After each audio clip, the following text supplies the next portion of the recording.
Mỹ nữ Hàn Quốc lên vùng núi Việt Nam và thừa nhận con người ở đây tốt hơn hẳn nhiều người ở Hàn Quốc.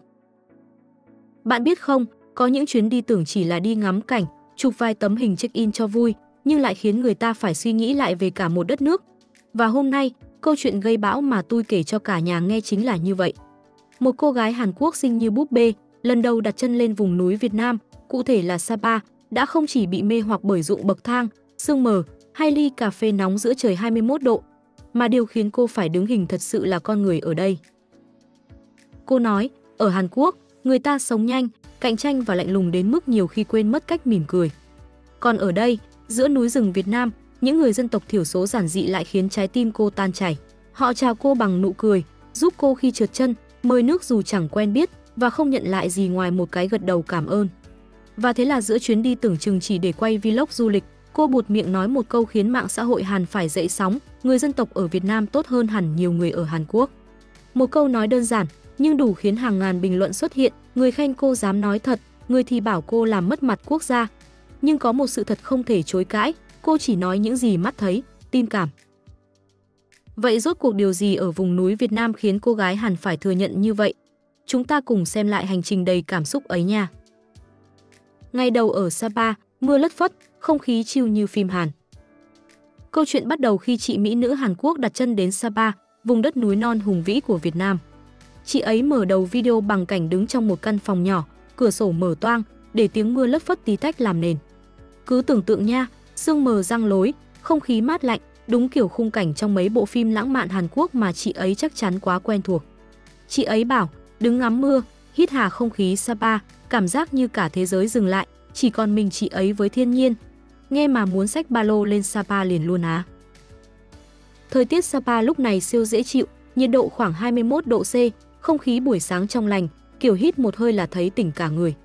Chị ấy mô tả là chất lượng cao luôn, đúng chuẩn không khí vùng cao, không khói bụi, không ồn ào.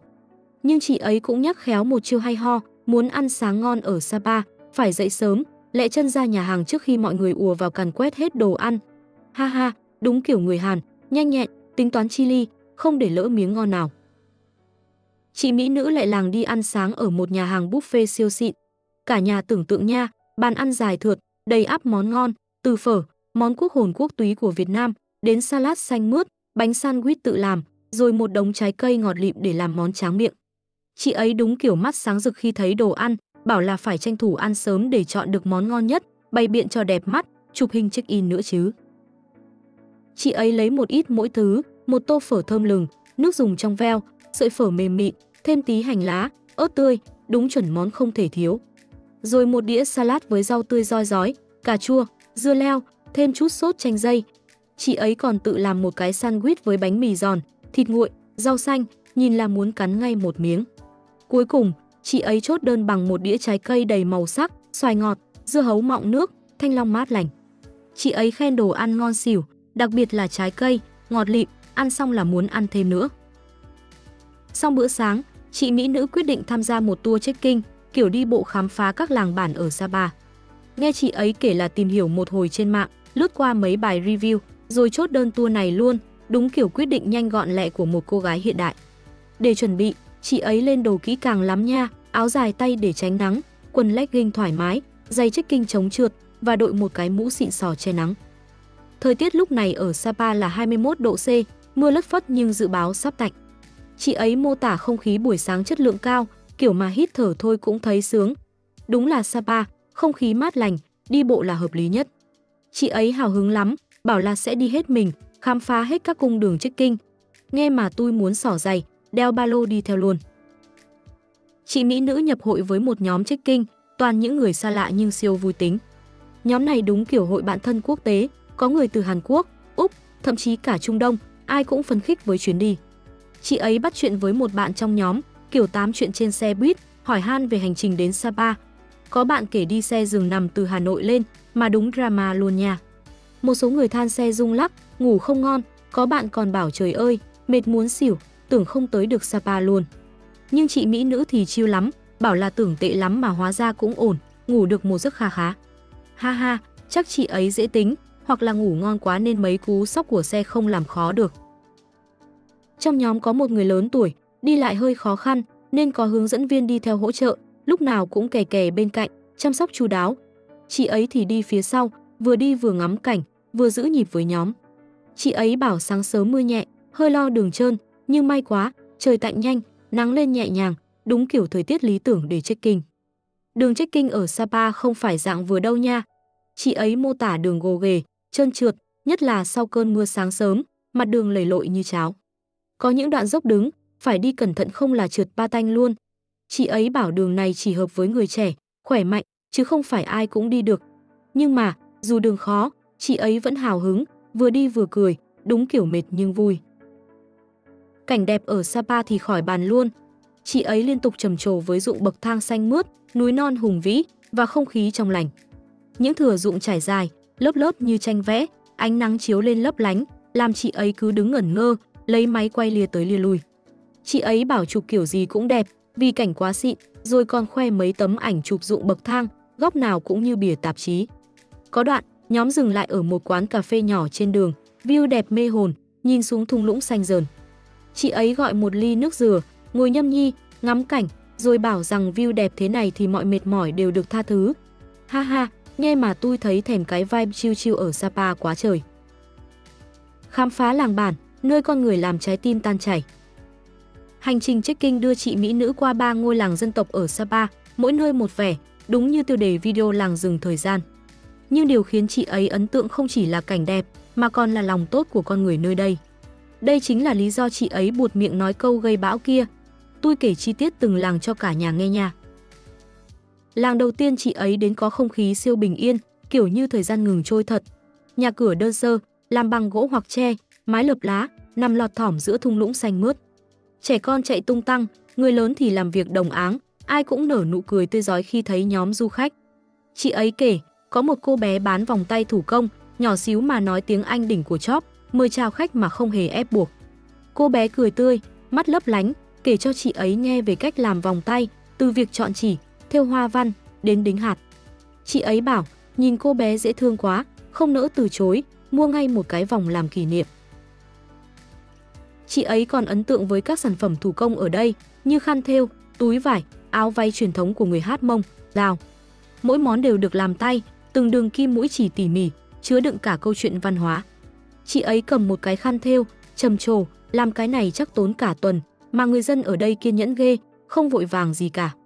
Tôi nghe mà nghĩ, đúng là người dân bản địa, sống chậm rãi, đầy tâm huyết, khác hẳn nhịp sống hối hả ở Hàn Quốc mà chị ấy quen thuộc.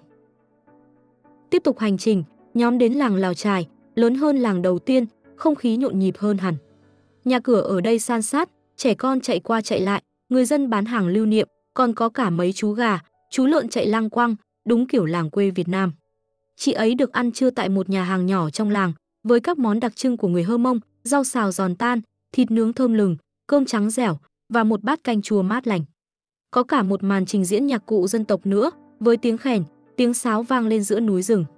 Chị ấy khen đồ ăn mềm, ngon, đúng gu, bảo là ăn ở đây ngon hơn nhiều nhà hàng xịn ở Seoul. Tôi nhìn qua màn hình thôi cũng thấy thèm, muốn lên Sapa ăn thử liền. Nhưng khoảnh khắc đỉnh cao ở làng Lào Trài là khi chị ấy đi qua một cây cầu treo lắc lư. Trời ơi, cả nhà tưởng tượng nha, cầu treo vắt vẻo giữa lưng chừng núi, làm bằng tre và dây thừng, mỗi bước đi là cả cây cầu rung bần bật. Chị ấy vừa đi vừa hét, vừa sợ vừa cười, còn cổ vũ mấy người đi cùng, fighting, fighting. Có đoạn chị ấy bảo trời ơi, cầu lắc quá, tôi sợ muốn xỉu, nhưng vẫn cố đi qua, đúng kiểu mạnh mẽ ngoài mong đợi. Mấy người dân đứng gần đó thấy chị ấy sợ, còn cười lớn, chỉ cách đi cho vững, rồi vỗ tay khen chị ấy dũng cảm.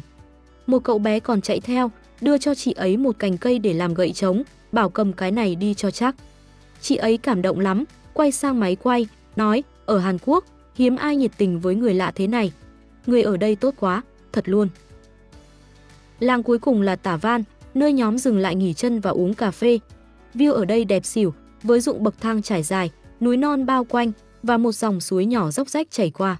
Chị ấy bảo ngồi nhâm nhi ly cà phê, ngắm cảnh, thấy mọi thứ như một bức tranh hoàn hảo. Có mấy cô chú ở làng đang làm motor gạo, tách vỏ trấu, rồi giới thiệu cách nhuộm vải tự nhiên bằng màu từ cây cỏ. Một chú địa phương còn đùa, so sánh cây cỏ ở đây với marijuana, cần sa, nhưng nhấn mạnh là không phải cần sa đâu nha, chỉ để nhuộm vải thôi. Ha ha, đúng là người dân Sapa, vừa thân thiện vừa lầy lội, làm chị ấy cười nghiêng ngả. Ở Tả Văn, chị ấy còn được một cô bán hàng mời thử trà nóng, dù chị ấy chỉ hỏi đường chứ không mua gì.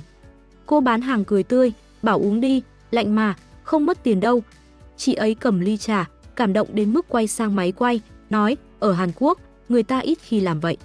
Ở đây, mọi người tốt thật sự, không toan tính gì cả. Đây chính là khoảnh khắc chị ấy buột miệng nói câu gây bão kia, người dân tộc ở Việt Nam tốt hơn hẳn nhiều người ở Hàn Quốc. Tui cá là chị ấy nói từ trái tim, vì suốt hành trình, chị ấy liên tục được nhận những cử chỉ ấm áp từ người dân bản địa. Sau 5,5 giờ check-in, chị mỹ nữ về lại chỗ nghỉ, ngồi nhìn qua bên kia núi, nhận ra đó chính là ngôi làng mình vừa đi qua. Chị ấy bảo, ruộng bậc thang Sapa nhìn từ xa đã đẹp, nhưng lại gần còn đẹp hơn gấp bội, kiểu như hòa mình vào thiên nhiên. Nhưng điều khiến chị ấy nhớ mãi không phải chỉ là cảnh đẹp, mà là lòng tốt của con người. Từ nụ cười của trẻ con, sự giúp đỡ của người lớn, đến ly trà nóng miễn phí, tất cả làm chị ấy cảm thấy Sapa không chỉ là điểm đến du lịch, mà là nơi để trái tim được sưởi ấm. Chị ấy kết thúc video bằng một câu nói đầy cảm xúc, ở Hàn Quốc, người ta sống nhanh, đôi khi quên mất cách đối xử tốt với nhau. Nhưng ở đây, giữa núi rừng Việt Nam, tôi học được rằng lòng tốt không cần lý do. Và chính câu nói này, cùng với câu gây bão kia, đã khiến video của chị ấy trở thành tâm điểm trên mạng xã hội.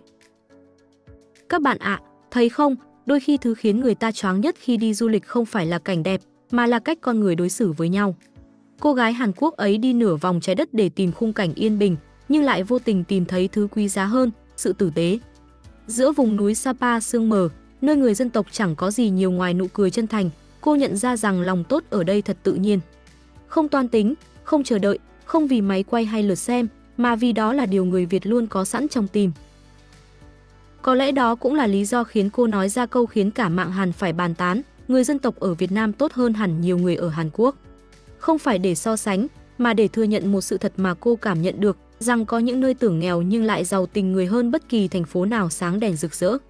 Và cũng từ câu nói ấy, người ta thấy lại giá trị thật sự của Việt Nam, không chỉ đẹp ở cảnh, mà đẹp ở cách sống, cách cho đi, cách mỉm cười dù cuộc đời còn nhiều khó khăn. Sapa, sau tất cả, không chỉ là nơi thời gian dừng lại mà còn là nơi người ta học lại cách làm người.